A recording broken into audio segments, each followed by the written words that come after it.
There's a new group of pedestrians falling prey to road crashes. That's according to Dr. Carey Fletcher, injury advisor to the National Road Safety Council, the NRSC.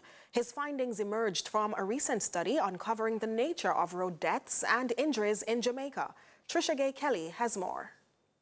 Pedestrian injuries have been of growing concern, and among them are mentally challenged persons. Dr. Carey Fletcher, orthopedic surgeon at the Sentence Bay Regional Hospital and injury advisor to the National Road Safety Council (NRSC), spoke with CVM News recently about this aspect of his pedestrian study. We had 5 out of the 90 patients that were uncontrolled, mentally challenged patients.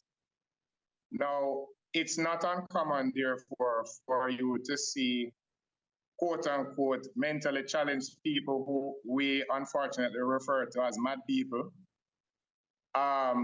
It's not uncommon for them to just simply veer out and wander into the road and get hit. Dr. Fletcher says this brings to the fore the importance of community mental health programs. Dr. Maureen Arns Morgan is a retired consultant psychiatrist and former director of mental health and substance abuse in the Ministry of Health. She maintains these patients have been diagnosed with schizophrenia, possibly homeless, and more than likely have been off their medication. But are they returned to the streets after treating their injuries?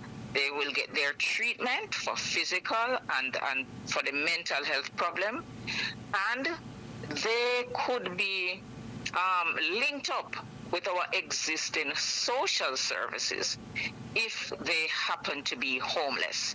And I don't know if you know, but we do have services for homeless persons. We have a range of services. There are drop-in centers, night shelters, and what we call transitional living facility.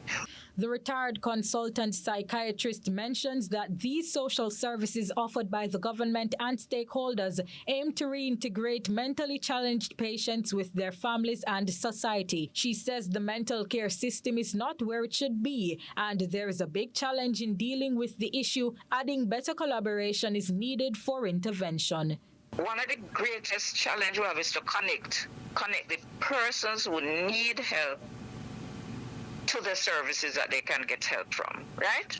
Yeah. And so this is where we need coordination between the community mental health service, between the police, concerned citizens, the Ministry of Local Government, and so we're constantly working on that sort of coordination, so that we can connect the persons who really need the help.